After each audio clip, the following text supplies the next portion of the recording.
Thank you for joining us. I'm Gord Long. As always, it's my pleasure to have back with me today Charles Hugh Smith, well-known and prolific writer on the web, who is the publisher of the website of2minds.com. Welcome back, Charles.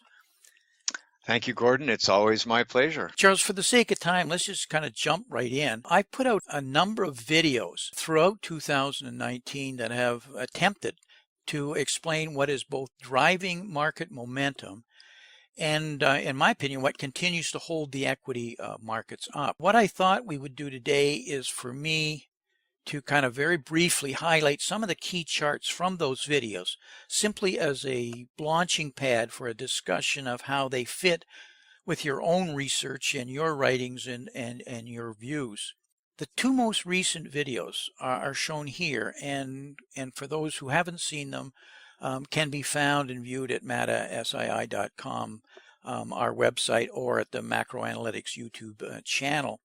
Charles, please jump in as I step through the highlight charts here. Since our 111 pages, as I recall, 2017 thesis paper on the illusion of growth, it has been very clear to us at MetaSII that the slowing rate of real global economic growth is a central problem globally that is not fully understood as regards monetary, fiscal, and public policies of governments around the world. And as a result, policies have incorrectly addressed the symptoms, not the cause, in a fashion that we have used cheap credit in various forms of monetary malpractice, the terminology we use, to address the perceived economic problems resulting from this. And this has led to a corporate response in the form of massive debt for equity swaps, or what is labeled as corporate stock buybacks. Buybacks have almost completely, as this chart shows, dominated the volume of buying of equities since that 2008 financial crisis. And this year will be another record for corporate buybacks. When you couple this with a dramatically shrinking public stock pool, it's little wonder that stock prices simply keep rising despite valuations and underlying fundamentals. In 1996, even prior to the explosion in IPOs associated with the dot-com bubble, there were already 8,025 publicly listed companies trading in the U.S. But by 2016, that number had fallen to 4,333, or 46% drop in 20 years, and is even lower today. That's the available stocks that you can actually flood all this increased money and credit into. And secondly, we have significant takeaways from that stock float associated with insider trading restrictions. That is a shockingly large restriction list, which continues to grow in size, thereby reducing further the public trading float pool. Add on top of that, private equity purchases of the top four players now total over $1 trillion, with the industry having over 10 trillion of investable assets, and a huge amount of that money is in publicly traded companies and is actually outside the eligible stock pool based on insider trading restrictions, which further reduces the number of stocks that are actually available to purchase. Thirdly, we have the stock buybacks, which we just mentioned, which have further reduced available shares of that shrinking stock pool by, and I totaled it up, about $3.5 trillion in the last 5.5 years, and more than $1 trillion in 2018 alone. And this number is forecast, as I said, to be even higher in 2019. Not insignificantly, in addition, if there's one last point I can make on this slide, we have major disincentives to actually go public. That is, fewer and fewer IPOs in the United States, at least, which is another major factor that has emerged since the Sarbanes-Oxley Act. Any comments so far, Charles? Yeah, I think you've done an excellent overview of why the pool of shares available to the public is declining. And then I just thought we'd maybe give an example. Like if you had a company that had 1 million outstanding shares and $1 million in net profit, that would be $1 of earnings per share, right? Well, if the company buys back 500,000 of their shares, there's only 500,000 shares left. Now, their sales and their profits haven't moved, but suddenly the per earnings per share has doubled from $1 to $2. And now everybody looking from the outside who's not aware of the impact of the share buyback, they would assume that, oh my gosh, their profits have doubled, right? Because now their earnings per share is $2 instead of $1. And it's like, no, their sales and profits were stagnant, but the illusion of growth that you described is also very prevalent in what the consequence of the share buybacks and the reduction in public shares. It's like it's the illusion that profits are rising when actually it's just a reduction in the number of shares. In a significant fashion. Absolutely true. Everybody's chasing yield today, and they're actually chasing the dividend generating stocks that are out there that have decent dividends. As you reduce the number of shares, the amount of money allocated for dividends is suddenly a much higher percentage, which makes them more attractive for those who are chasing the yield. And that's a lot of the case in a lot of the pension plans. It's driving it.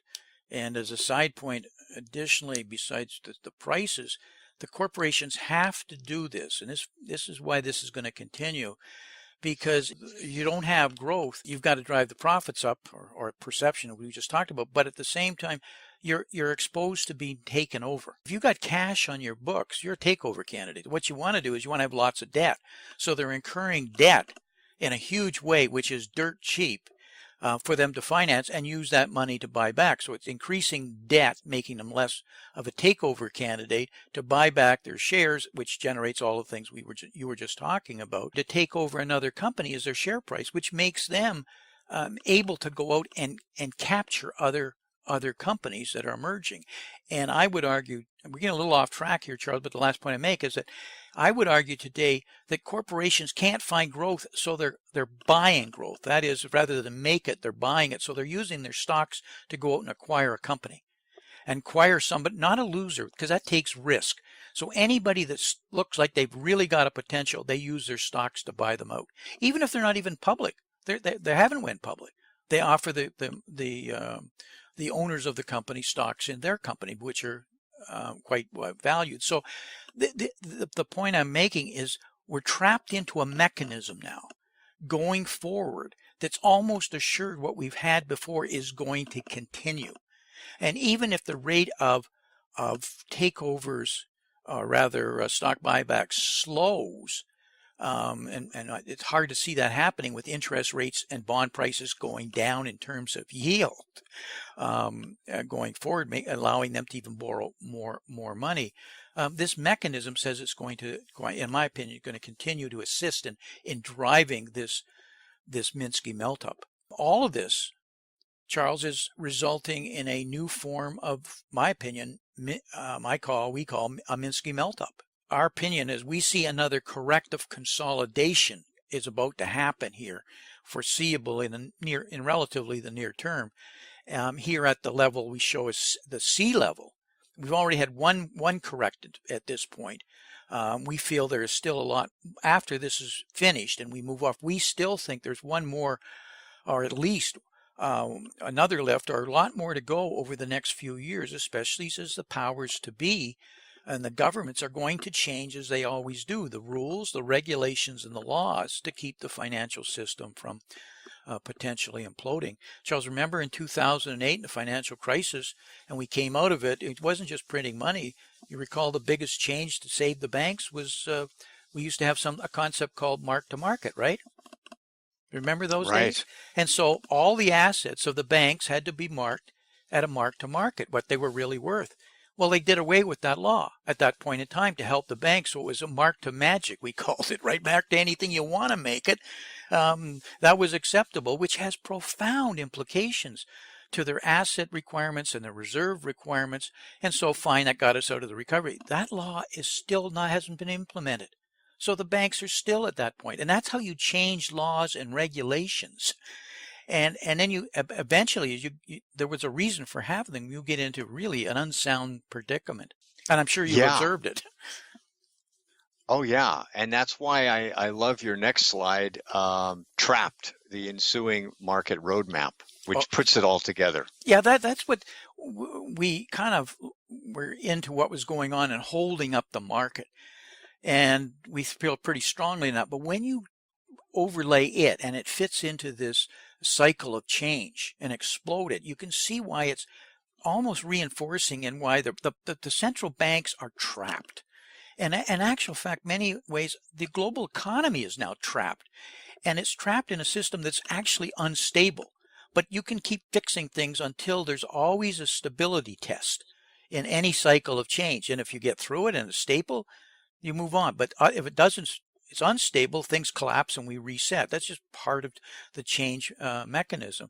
You know, in our latest Under the Lens video, we argued that the cycle we showed previously, as I said, was only part of this cycle of change, and that almost assures this continual melt up as governments resort to things like buying stocks like Japan and others are already doing, and just other methods of propping up the market. We've unwittingly shifted to policies of unsound money shown here, which is now impairing the capitalist system and is resulting in creditism versus capitalism, or a capitalist system is being truly impaired. And you know, Charles, for years you've written about this as the financialization of the global economy.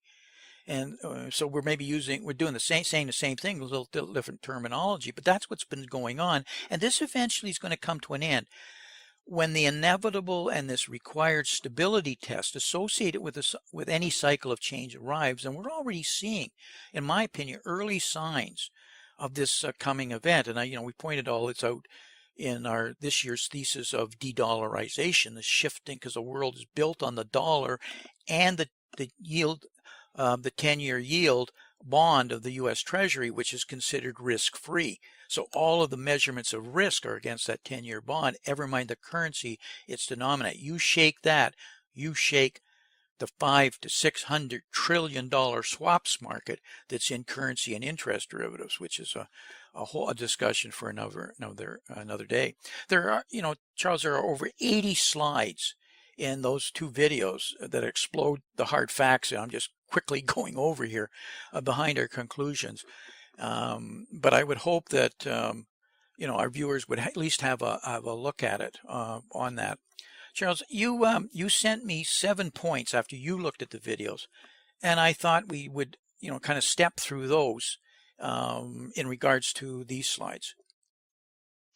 Right. Well, I want to start by just commenting on your chart here of the cycle, the roadmap of being trapped, and I think that the value here that I want to sort of emphasize is that the stock market, we often talk about it as if it's isolated from the global economy and from the credit markets and from policies and from currencies, but you're tying all these together. And I think that's really what one of the points I want our listeners to take away is that you can't isolate the stock market and say, oh, the stock market's soaring, so everything's wonderful.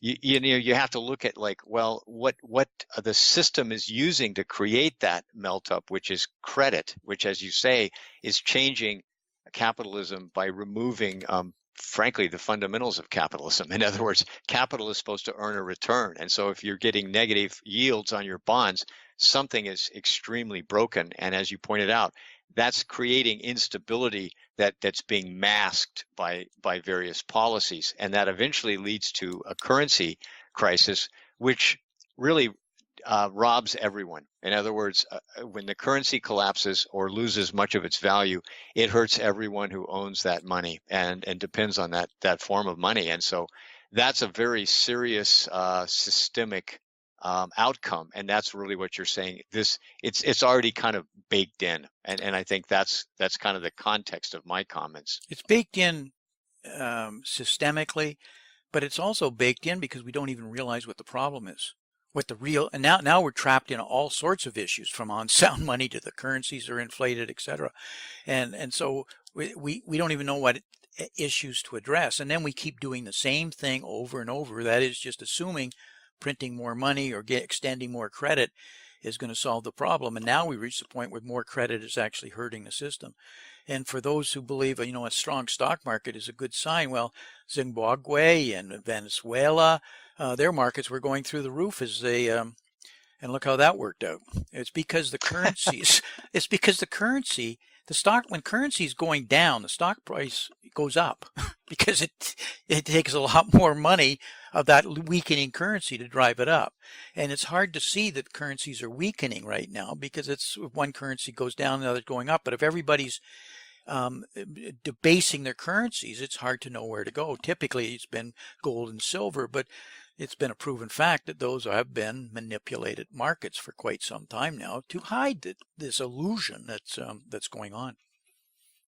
Yeah, and that's my number one point, which is that the illusion that that's being promoted in the media and by our policymakers is that having propped up the markets with various rule changes and expanding credit and so on that you covered, it doesn't mean we've actually fixed the problems. And so that's a big difference.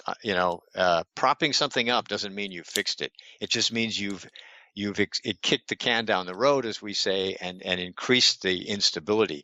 And so I think part of what we're trying to explain here in this program is why has it required so-called emergency measures that were instituted in 2008 and 2009? Why are they still here? Why are those now the default policies a decade into this?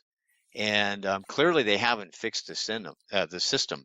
And I use the phrase minimizing the pain to the wealthy elites, because when you prop up the stock market, that's a lot of the wealth of the financial elites and the political elites. And so rather than cleanse the system, which was what was needed in 2008 and 9, it was sort of like, well, we minimized the damage to the people that matter.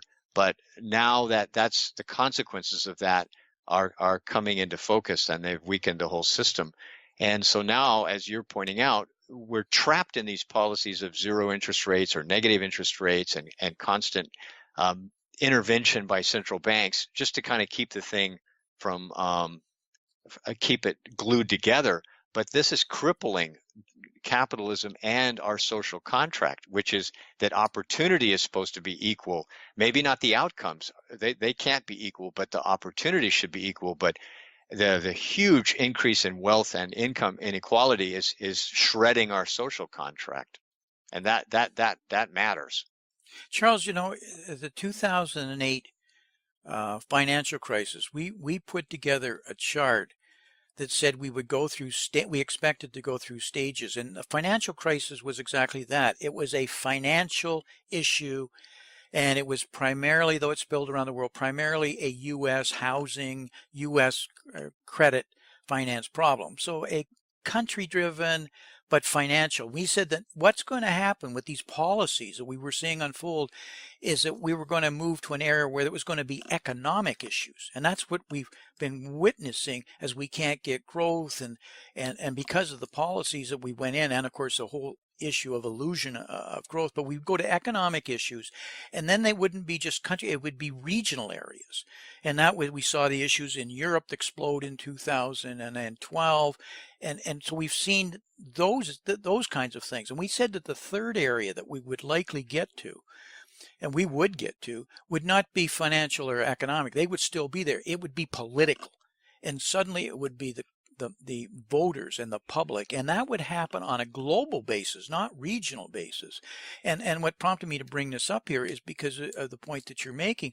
What all these policies have led into, you mentioned social contract, have now left inequality in massive ways around the world between the rich and the poor. We've come into there are people doing extremely well and people who are destitute. Even here in America, the amount of homeless, the amount of people that can't get by on the wages, etc. It may not be in the media, but it's a fact. And those are all a consequence and are all a fact of this evolving roadmap that we're now truly entitled, locked into and can't change.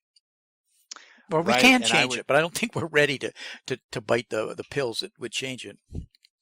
as you say, that's a political decision, and that we're not quite there yet. But the as you say, we've been locked into these things, and they start like you can go back to the late 1960s. A lot of people look at the U.S.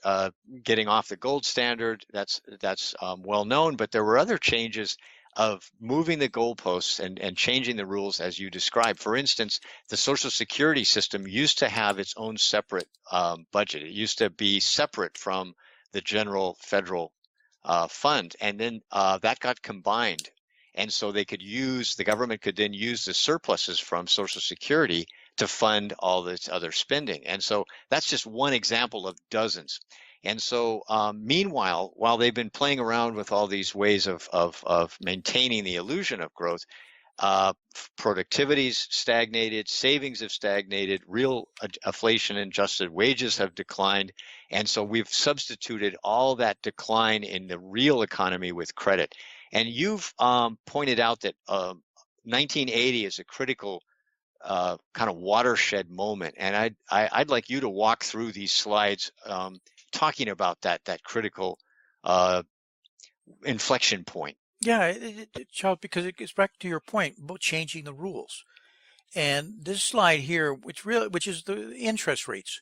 And for those who can remember, we had 19% kind of rates with Volcker as he tried to break the inflation problem we were having actually around the world, but certainly in America, what he was trying to address, because and so the interest rates went right through the roof. And ever since then, interest rates have steadily come down to the point now we're back close to zero bound, and we'll see again probably getting very close to it.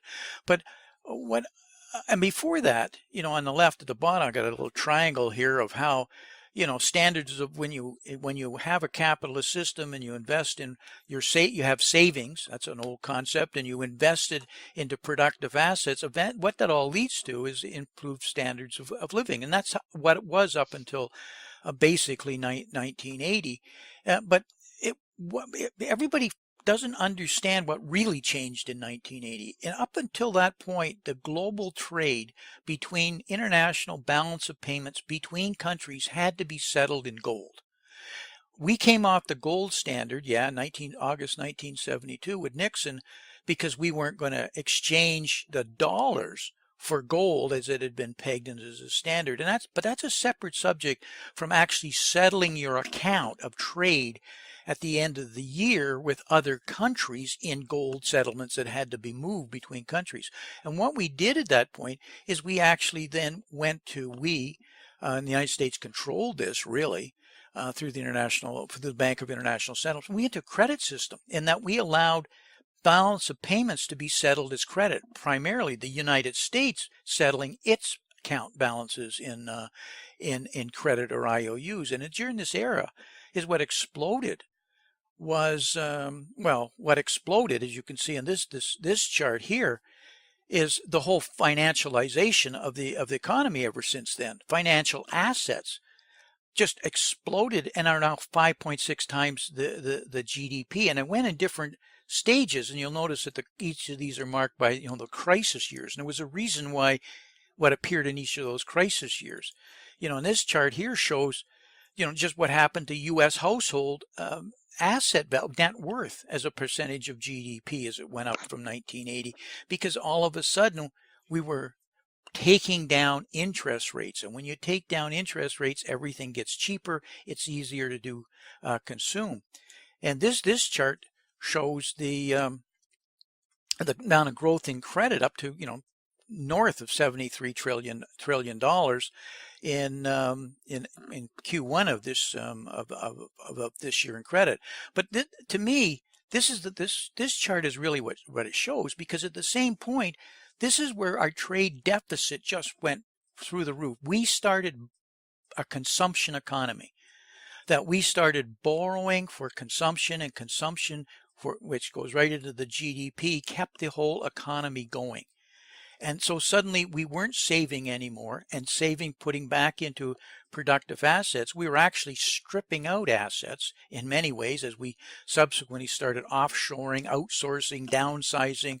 56 100,000 companies going to China in 2000 as we went down through when China came into the WTO. But the point is because we could settle our balances, our negative balances on credit, suddenly there was nothing stopping this cycle. We didn't have to, we could just keep borrowing theoretically, as opposed to having to really pay our bills. And that's the mechanism that we can't stop any longer because we're now a credit driven system. As I said, we're now no longer have capitalism. We've impaired it so badly that we only have creditism. Do those charts ring with you, Charles, as being pointing out the significance of what happened then? Absolutely. And, we have often talked about long cycles, and many other people have too. And say the bond market cycle and of interest rates, these, if you look back over history, they tend to run for between 20, 30, maybe 35 years. And so we've been running almost 40 years now on this reducing interest rates and declining yields to create to substitute credit for actual improvements in income and productivity, and that cycle is about to turn. I mean, just sort of in general, we're seeing that we're gonna reach a point of diminishing returns where that long cycle is going to change, and it's several generations long, and so we all think, oh, it's permanent, right? Because it's been running for so long that many people can't recall an era in which interest rates went up, for example. But interest rates go up when you have to defend your currency, and so that's the kind of instability we're going to see in the next decade as this cycle ends. And wanted to speak to your points about the enormous expansion of the equity markets as a percentage of household net worth and of GDP.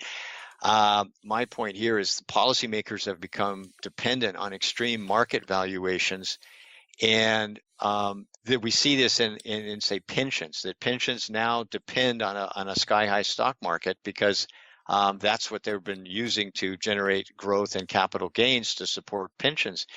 And the consumer economy that you mentioned is also dependent on equities, because we have to recall that the top 10% of households in the U.S.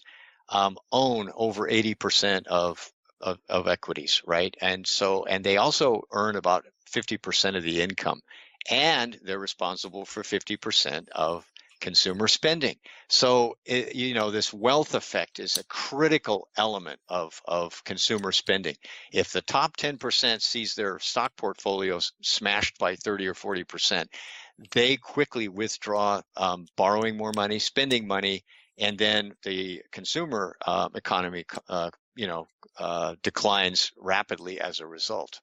So we're now trapped in the consumption economy has trapped us in keeping equity markets propped up. These decades of the Federal Reserve and other central banks propping up equity markets has created another illusion, not only of growth, but an illusion of risk-free speculation. In other words, that you can gamble and borrow tons of money and put it in stocks, and no worries, no risk, because the Fed has your back, right? And so that's all financial markets have inherent risk, right? You can't eliminate risk.